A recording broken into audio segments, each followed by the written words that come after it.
Et bonjour à tous, c'est Xiliox. On se retrouve aujourd'hui pour un Craft and Play. Donc Craft and Play, ça n'a pas été facile, ça fait plusieurs semaines que je cherche quel deck vous montrer. J'ai fait beaucoup de decks ces derniers temps et malheureusement il y en a très très peu qui sont, je dirais, satisfaisants. Donc j'étais parti depuis plusieurs semaines sur le Vagabond Gris. Donc j'ai essayé plein de versions du Vagabond Gris, j'ai essayé des versions avec Sam Gamgee, j'ai essayé des versions avec Saruman en tant que Vagabond Gris. J'ai essayé l'excellent deck de Marcel sur Galadriel, Vagabond Gris, qui est vraiment très très fort. J'ai essayé avec Gandalf. À part celui de Marcel sur Galadriel, j'en ai pas trouvé des très satisfaisants. Du coup, j'avais pas envie de vous montrer le deck d'une autre personne, donc je l'ai pas fait. Comme vous le voyez ici, j'ai essayé de travailler sur un deck Conseil des Sages avec Galadriel, Saruman et Gilder Inglorion, mais c'est pareil, c'est poussif, quoi, ça marche pas beaucoup. Il y a beaucoup de variabilité dans les résultats parce que des fois, t'as pas les cartes qu'il faut. Moi, je suis un joueur de combo, jouer les cartes en un seul exemplaire, c'est très compliqué. Donc je pense que le conseil des sages, malheureusement, ça va pas. Pour moi, je pense que ça va pas passer. C'est pas mon style de jeu, quoi. J'ai trop de difficultés à jouer ce type de jeu. Donc, et là, dernièrement, là, la semaine dernière, j'ai commencé à chercher à faire un deck qui marche plutôt pas mal, un deck Gondor autour de Boromir, Lothiriel. Et le fait de passer très très vite en. Comment ça s'appelle? En vaillance avec les piliers des rois, puisqu'on commence pile à 30, enfin un petit peu moins de 30, là on a 27 de menaces. Et l'idée c'est de claquer direct les piliers des rois au premier tour pour piocher des cartes, passer en vaillance, et après activer avec l'Othiriel tous les tours. Des capacités des guerriers, ils sont où les soldats du Gondor là? Voilà, soldats du Gondor. Du coup ça fait une mécanique de pioche où vous piochez beaucoup d'alliés tous les tours. C'est sympa, mais il y a quelque chose qui grippe, il y a quelque chose qui va pas. Ça, pour l'instant, ça marche pas. C'est pas un deck satisfaisant. Donc, en l'absence de deck à vous présenter, j'ai repris mon vieux deck que j'ai fait pendant le Covid, pendant le confinement là, du Covid-19. C'était mon deck Vagabond Gris Glow 1. Donc, c'est un deck qui à l'époque n'avait pas le droit d'être joué parce qu'il manquait une carte. La carte s'est bien préservée, enfin bien conservée. Euh, L'idée c'est simple en fait, vous allez jouer Glow 1 tout seul. Vous allez être donc super bas en menace, donc vous allez pouvoir activer plein de cartes en secret. Vous allez derrière pouvoir soit soigner avec le vagabond gris, ici en utilisant ça en deuxième effet. Donc si vous avez besoin de soigner que 3 points de vie, vous pouvez en profiter pour gagner les ressources. Et puis si vous perdez beaucoup de points de vie, vous avez bien conservé qui va vous servir à récupérer tous les points de vie d'un coup.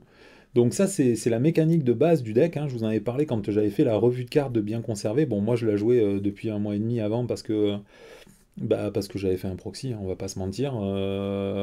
Les cartes étaient bloquées au port à cause du Covid. Ils les avaient déjà spoilées et tout. Donc moi, j'ai commencé à les jouer avant.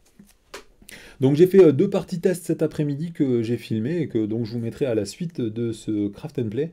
Donc il faut savoir que j'étais un peu rouillé parce que ça fait un moment que j'avais pas joué au Seigneur des Anneaux. On a sorti des très très grosses sessions de jeu sur Mythic Battle Panthéon et sur Spirit Island. Du coup, là, ça faisait un long moment que j'avais pas joué au Seigneur des Anneaux. Du coup, vous allez voir, j'étais un peu grippé, mais ça me permet d'être un petit peu plus fluide pour expliquer les mécaniques de ce deck parce que ça m'a permis de réactiver un petit peu ma mémoire. Donc, il y a quelques petites erreurs dans les vidéos de partie.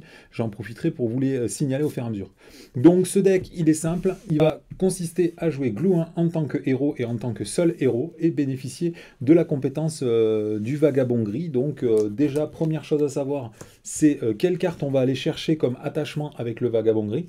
Donc typiquement, on pense souvent à grands pas parce que c'est un excellent attachement qui va vous permettre de ne jamais engager le héros pour aller en quête. Donc tous les tours, vous allez pouvoir l'engager. Et lors du premier tour, en plus, vous allez gagner 2 en volonté. Donc ça, c'est la première solution. La deuxième solution qui est extrêmement bonne avec Glow 1, c'est l'anneau de Barahir, puisque l'anneau de Barahir est un artefact qui fait gagner plus un point de vie pour chaque artefact sur le personnage. Donc, étant donné que lui-même est un artefact et qu'il n'est pas restreint, vous allez pouvoir gagner un point de vie, plus l'anneau que vous avez de base. C'est par contre, lui, il est restreint, mais c'est également un artefact, donc vous allez gagner un deuxième point de vie, plus le bien conservé, si vous arrivez à le poser dans les premiers tours, vous allez gagner un troisième point de vie, plus les autres cartes que vous allez pouvoir mettre, artefacts, plus éventuellement les autres objets restreints, vous allez pouvoir comme ça monter à 6, 7, 8, 9 points de vie, et comme ça prendre des très très grosses attaques sans défense. Une fois que vous avez pris des très très grosses attaques sans défense, normalement vous générez beaucoup de ressources, et ces ressources, vous pouvez, par contre, ça coûte beaucoup de points de dégâts, hein, puisque les dégâts infligés par les ennemis vont être importants. Vous pouvez soit les soigner avec bien conservé, soit avec le vagabond gris, si jamais les dégâts restent relatifs. Voilà, donc ça c'est la mécanique de base du deck. C'est assez fluide et assez performant, notamment par le fait que vous commencez à 9 en menace et que vous allez pouvoir activer plein de fois les effets de l'anneau unique, de bien conservé et du vagabond gris avant de passer à 20 de menaces, donc vous allez rester en secret pendant plusieurs tours. Donc il va falloir abuser au maximum de cette mécanique de secret. On va y venir dans une seconde partie. Moi, je vais juste vous parler dans une première partie, quand on est, tant qu'on est aux équipements qu'on va mettre pour faire augmenter le nombre de points de vie avec l'anneau de Barahir. Et bien, vous avez, en plus de l'anneau unique, hein, qui est un artefact, en plus de bien conservé, qui fait gagner un point de vie de base, vous pouvez jouer la pierre de Célébriand, qui est pratiquement la seule doléance qu'on peut reprocher à Gloin, c'est le fait que quand vous avez qu'un seul personnage et que c'est Gloin, vous allez avoir très très peu d'attaque, de volonté, pardon. Et bien ça, l'avantage, c'est que ça va à la fois vous faire gagner plus 2 de volonté, et en plus ça va vous faire gagner plus 1 point de vie parce que c'est un artefact. Le seul problème, c'est qu'il est restreint, donc une fois qu'on a joué la pierre de Célébriand et l'anneau unique, on a les deux objets restreints de notre deck, on ne peut pas en poser plus. Donc il faut chercher d'autres artefacts ou d'autres façons de gagner des points de vie. Moi, pendant un long moment, j'ai joué l'armure ancestrale. Bon, c'est sympa, mais en fait, comme on veut pas des bonus d'attaque, il nous faut juste les bonus de points de vie. Il y a le breuvage Ent aussi qui est très sympa, mais le problème c'est qu'il faut un Ent sur le plateau, et dans le deck, et là vous allez voir, il n'y en a que deux, il n'y a que Sylvebarbe et Yves Sorbier. Du coup c'est compliqué, donc j'ai fini par les virer ces cartes. À la place, j'ai joué les bottes d'Erebor. Botte d'Erebor, c'est pour 0, ça fait gagner 1 point de vie, c'est toujours assez sympathique. Et après, le dernier, c'est Anneau Magique, puisque c'est aussi un artefact, et qu'il ne nécessite pas, enfin il n'est pas restreint, donc ça vous permet de gagner encore 1 point de vie. Donc au maximum, avec toute cette combo-là, vous commencez à 4, 5, 6, 7, 8, 9, 10 points de vie. 10 points de vie, c'est déjà très très sympa, surtout que je vous rappelle, hein, vous pouvez en soigner. Les points de vue, vous allez rarement les prendre tout d'un coup. Des fois, ça va être des archeries, des fois, ça va être des effets de cartes ou de scénarios. Donc, vous pouvez les soigner par plusieurs sources différentes. Il faudrait faire attention. Le seul problème de bien conserver, c'est que c'est forcément au début du tour. Par contre, en ce qui concerne le vagabond gris, dans sa phase B, c'est à n'importe quel moment, hein, c'est une action. Pareil pour l'anneau, ici, vous pouvez augmenter. En plus, c'est marrant parce que ces 3 cartes, c'est exactement le même effet. À chaque fois, vous allez augmenter de 1 votre menace pour faire les effets. Donc, gagner des ressources, redresser des persos. Là, c'est pareil, gagner des ressources, redresser des persos ou soigner. Bah là aussi, d'ailleurs, c'est pareil. Ouais, et donc voilà. Donc là, vous avez tout le sel du jeu, c'est la base. Avoir un Gloin qui a le plus vite possible un très très grand nombre de points de vie, beaucoup de volonté, hein, pour aller en quête tout seul tous les tours sans s'incliner. Là, je vous rappelle, avec rien que cette combo, vous avez déjà 600 volonté. Bon, malheureusement, vous n'allez pas l'avoir longtemps, puisque vous allez voir, il y a des mécaniques qui font qu'on va avoir des alliés très très vite, et donc la limite des 5 personnages pour le grand pas va se déclencher très vite. Voilà, vous avez la base mécanique du jeu. Maintenant, je vais vous montrer un petit peu tout ce qui tourne autour, mais tout ce qui tourne autour, j'en avais déjà parlé dans toutes toutes les vidéos de revue de cartes sur le vagabond gris, hein. On va tourner autour des cartes secrets, des très bonnes histoires, des attaques furtives Gandalf, tout ce que je vais vous présenter ici, normalement, je vous en ai déjà parlé, quoi. Donc on va juste mettre ça de côté et on passe à la deuxième partie. Bien, la deuxième partie, c'est le secret. Vous commencez à 9 de menaces. Il faut en profiter le plus longtemps possible. Donc, l'avantage, je vous rappelle qu'avec le vagabond gris, la première carte que vous jouez à chaque phase d'organisation n'a pas de ressources adéquates. Donc, potentiellement, vous pouvez jouer toutes les cartes du jeu. Toutes les cartes en secret. Donc bon, en secret, de toute façon, en commandement, vous avez déjà aide opportune, hein, qui vous permet de prendre n'importe quel allié gratuitement. Vous avez également... où est-ce que je les ai mis? Eh ben, mes cartes secrètes, elles sont où? Voilà, après vous avez le voyageur du Selduin. Vous avez les sentinelles, enfin les éclaireurs de Foncombe, pardon. Donc voilà, moi des voyageurs du Salduin, j'en ai mis 2 pour éviter qu'il y ait trop de stacks dans la zone de cheminement. Au début, ça fait plaisir, puisqu'au début, vous allez plutôt vouloir des ennemis pour subir les dégâts avec Gloin. Après, bah, les éclaireurs de fond comble seraient sympas parce que en secret, ils sont complètement gratos. Et du coup, ils vont vous apporter un de volonté et un d'attaque. Et après, vous avez les guetteurs de l'Itilien qui vous permettent d'avoir 2 en attaque. Donc tout ça, bah, c'est les cartes secrets, il faut en bénéficier. Pendant les premières versions de ce deck, j'ai aussi joué avec Resourceful Débrouillard. Mais je me suis rendu compte assez rapidement que ça sert pas beaucoup, on n'a pas besoin de beaucoup de ressources. En général, on va garder pas mal de cartes en main et on va jouer les alliés en fonction de ce qui arrive. C'est pas vraiment un problème les ressources, c'est plutôt un problème des conditions de jeu dans lesquelles on va évoluer en fonction du scénario et ainsi de suite. Donc j'ai fini par virer ces débrouillards pour jouer plutôt sur une mécanique secret. Et bien évidemment, bah, j'ai aussi joué une mécanique autour de Gandalf, hein, puisque bah, quand on joue en général en commandement, bah, ce qui pêche, c'est la quantité de cartes qu'on va piocher chaque tour.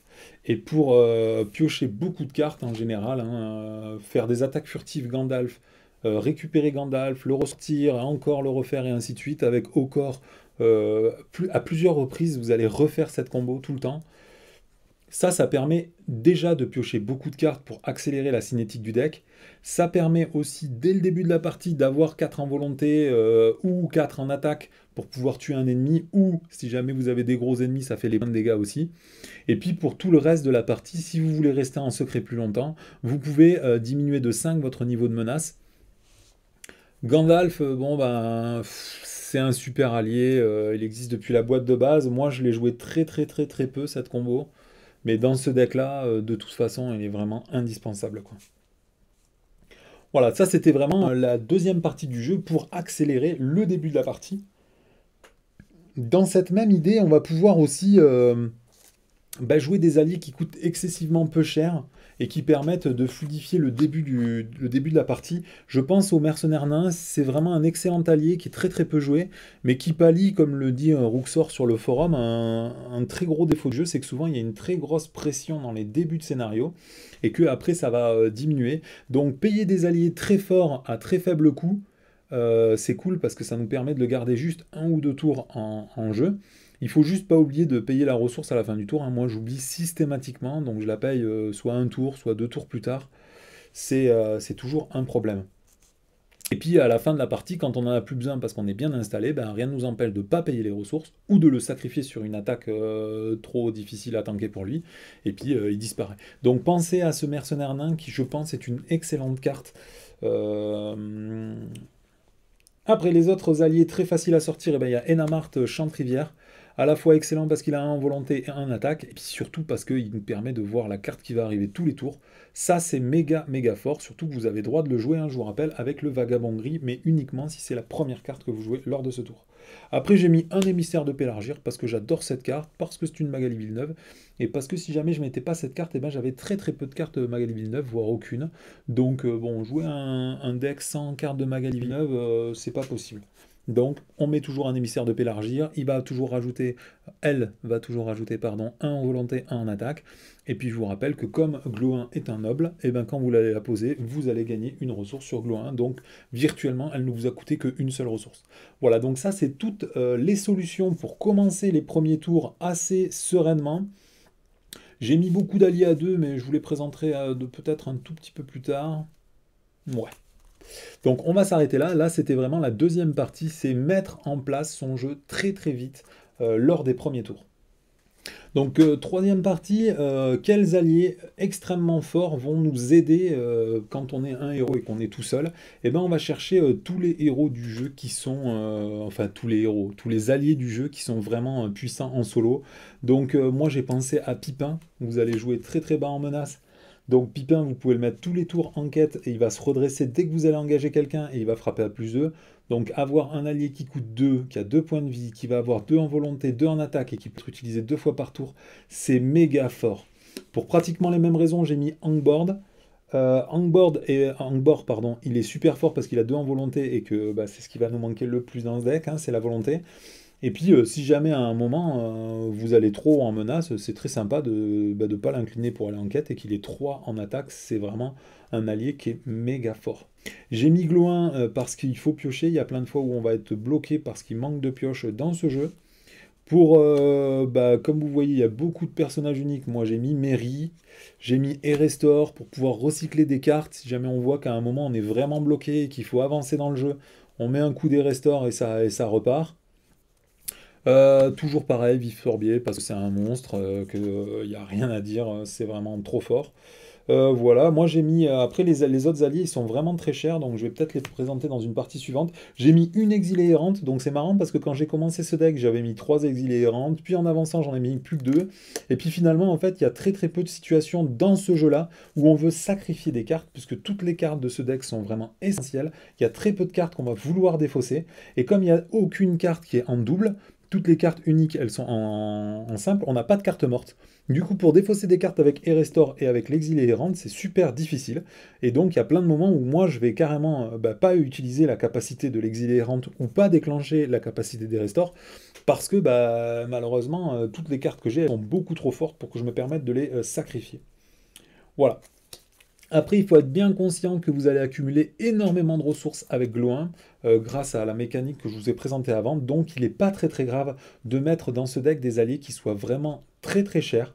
Je vous rappelle que déjà, avec les aides opportunes, vous pourrez les jouer normalement sans les payer, si jamais vous les avez dans les 5 premières cartes. Donc, il faut mettre quand même un certain quota d'alliés très chers dans le jeu, parce que si vous les avez gratuitement, c'est super sympa. Et puis de toute façon, vous pouvez les payer avec Gloin, donc autant en profiter pour sortir des très gros alliés. Donc moi, quand j'ai vu que j'allais payer mes très gros alliés avec un seul personnage, bien évidemment, j'ai joué cette carte que je cherche à jouer depuis excessivement longtemps. Les Chevaliers de la Tour Blanche, leurs caractéristiques sont vraiment colossales. Et grâce au fait que vous avez qu'un seul héros, de toute façon, ils n'ont pas d'effet négatif. Ils vont avoir des super stats pour 4 ressources. Moi, j'en ai mis 3, j'adore ça.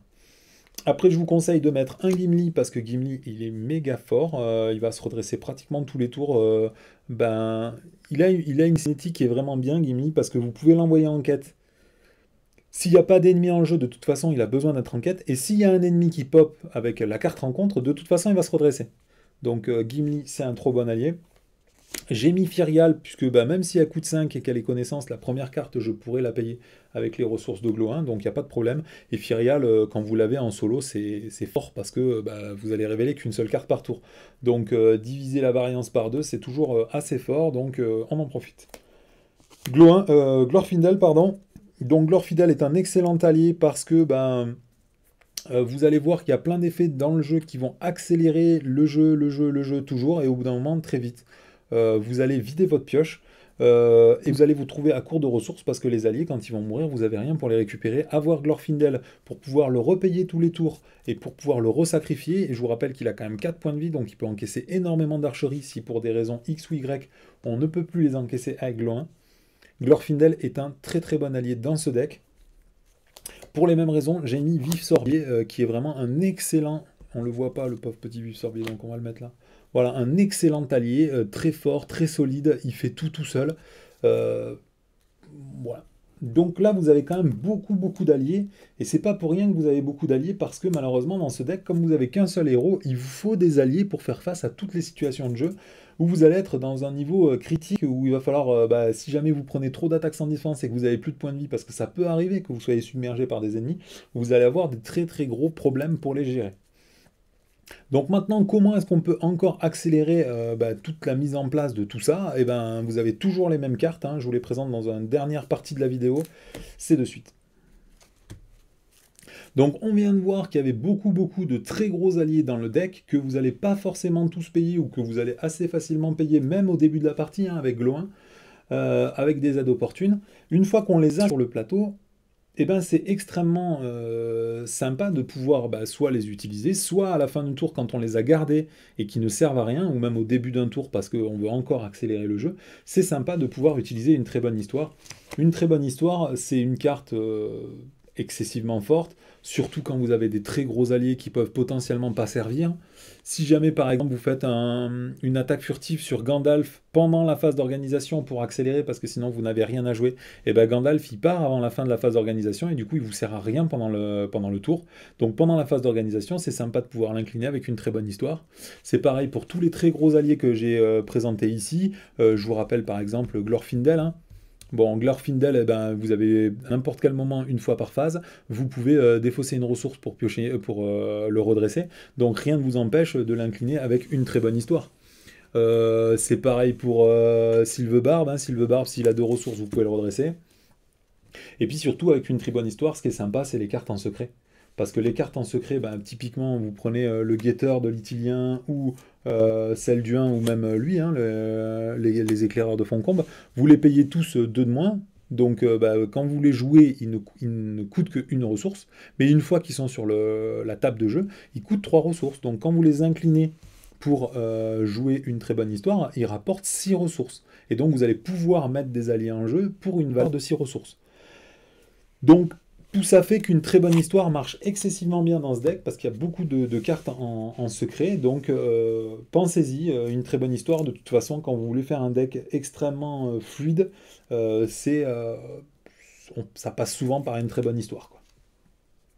Après, ben moi j'aime pas jouer commandement parce qu'on peut pas piocher de cartes. Vous avez vu qu'il n'y a aucune rune de Dairon pour l'instant. Donc bon, je vous avoue que dans les premières parties, j'avais mis 3 runes de Dairon, hein, histoire que si jamais t'as rien à faire au début d'un tour, eh ben tu peux cycler. Mais je me suis très rapidement rendu compte, hein, pour les mêmes raisons qu'avec Glorfindel et Restore, ou même l'exilé errante, il y a très très peu de cartes dans ce deck qu'on a envie de défausser. Du coup, la rune de Dairon est un gros problème. Donc, soit tu pioches, soit tu réduis la taille du deck. Alors, réduire la taille du deck, je vous rappelle que ça se fait tout seul dans ce deck, parce que avec l'anneau unique, qui est compté comme une des 50 cartes du deck, hein, c'est à la mise en place qu'on va la chercher dans notre deck, et qu'on l'attache à notre héros, donc ça fait partie des 50 cartes. Comme en plus ça va nous faire récupérer bien conservé, et que le vagabond gris va nous faire récupérer soit l'anneau de Barahir, soit grand pas, et bien déjà virtuellement vous avez 3 cartes de moins dans votre deck, donc c'est comme si vous aviez pioché 3 cartes de plus dans la partie. C'est assez fort pour activer les mécaniques. Pour les mêmes raisons, j'ai mis 3 nous ne sommes pas paresseux, parce que ça va encore diminuer de 3 la taille du deck, donc on n'est plus qu'à 44 cartes. Donc on pourrait encore mettre des runes de Dairon pour virtuellement passer à 41 cartes, mais comme il faut quand même jouer des cartes dans le deck, hein, moi ça m'arrive très très souvent de vider ce deck, avec ce deck on vide la pioche, quoi. Donc c'est pas la peine d'aller jusqu'aux runes de Dairon, moi je vous conseille de vous arrêter là. Il y a une petite combo que je vais oublier de faire dans les 2 vidéos, hein, je m'en suis rendu compte après que j'aurais très bien pu le faire, c'est que quand on est en phase d'organisation, Glo 1, les premiers tours en général, eh ben, ça nous embête de ne pas pouvoir utiliser le vagabond gris, enfin on va pouvoir utiliser le vagabond gris, mais on va pouvoir utiliser qu'un seul des effets. L'avantage avec ça, c'est que vous pouvez incliner des héros nains. En général, on s'en sert dans tous les decks commandement juste pour piocher une carte. C'est à cause de ça que j'oublie, mais vous pouvez très bien incliner ce héros nain pour gagner une ressource. Et après, vous pouvez incliner le vagabond gris et payer 1 de menace pour à la fois redresser votre héros et gagner 2 ressources de plus. Donc grâce au vagabond gris, le nous ne sommes pas paresseux, il vous permet de gagner 3 ressources. Ça, c'est une combo qui est très forte, que j'ai complètement oublié de faire dans les parties qui vont suivre, donc je m'en excuse, mais je crois que ça se produit qu'une fois dans les 2 parties. Bon, essayez d'y penser, vous, parce que vous allez voir, c'est fluide à jouer, et c'est sympa de gagner 3 ressources et de piocher une carte. Voilà. Et après, les dernières cartes que j'ai jouées, c'est 3 tenir compte du rêve, puisque, en fait, c'est pas par défaut, il faut pas dire par défaut, mais en fait, j'avais pris l'habitude de jouer le vagabond gris avec Saruman, avec Gandalf, et donc tu as l'habitude de mettre des mots de commandement. Donc souvent, tu as l'habitude d'utiliser des cartes pour aller chercher les bonnes cartes qu'il te faut dans ton deck. Et en fait, quand tu passes sur un nain, il te manque les cartes pour aller chercher dans ton deck, dans ta pioche, les cartes qu'il faut. Et tenir compte du rêve, ça fait exactement ça. Ça va vous permettre, dans un premier cas, de toute façon récupérer la carte que vous voulez parmi les 5 premières. Donc ça, c'est plutôt sympa. Et puis si vous voulez, vous pouvez payer 3 ressources de plus. Donc c'est quand même assez cher. Mais ça vous permet d'aller vous chercher la carte que vous voulez dans votre pioche. Et donc de débloquer des situations qui sont problématiques. Quand tu as 3 attaques furtives dans ta main, par exemple, hein, ce qui arrive souvent à des joueurs comme moi et que tu n'as pas de Gandalf, tu as tendance à devenir très vulgaire tous les tours. Donc c'est sympa d'avoir un tenir compte du rêve pour éviter la vulgarité pendant les vidéos. Donc tenir compte du rêve, ça clôt parfaitement cet ensemble qui nous permet de... là on est à 50 cartes, virtuellement 44. Donc ça tourne très très bien. Moi, je vous avoue que les très bonnes histoires, ça me fait de la peine à chaque fois que je les joue, parce que quand tu vois jeter des cartes sachant que dans une partie normale, si tu pioches pas toute ta pioche, tu t'en fous. Parce que tu peux dire statistiquement, les cartes que tu viens de défausser, tu aurais peut-être pas eu accès parce que tu ne les aurais pas piochées. Mais là, je vous avoue qu'avec ce deck-là, en général, en 10 tours ou en 12 tours, tu vides ta pioche. Donc tu sais que quand il y a des très bonnes histoires qui vont passer, c'est des ressources, c'est-à-dire des cartes que tu n'avais pas à avoir pour cette partie. Voilà, je vais m'arrêter ici. J'ai fait donc 2 vidéos sur le cycle 3 pour illustrer comment tourne ce deck. Donc j'étais vraiment super rouillé, mais j'ai très très peu de temps pour tourner des vidéos du Seigneur des Anneaux en ce moment. Donc il faudra se contenter de ces 2 vidéos d'illustration qui montrent quand même comment fonctionne le deck, même si c'est dans des conditions vraiment très difficiles, puisque c'est les scénarios du cycle 3, hein. Des fois ça se passe à peu près correctement, et puis des fois vous prenez la foudre d'une violence incroyable. Alors en plus, moi j'étais un peu rouillé, je connaissais plus les mécaniques parfaites du scénar, mais je n'avais que 2 heures pour filmer ces vidéos, donc on fera avec. Allez, je laisse ici, on se retrouve immédiatement pour une vidéo de partie. C'est Exileox pour ce Craft and Play de Glow 1, le Vagabond Gris. A bientôt.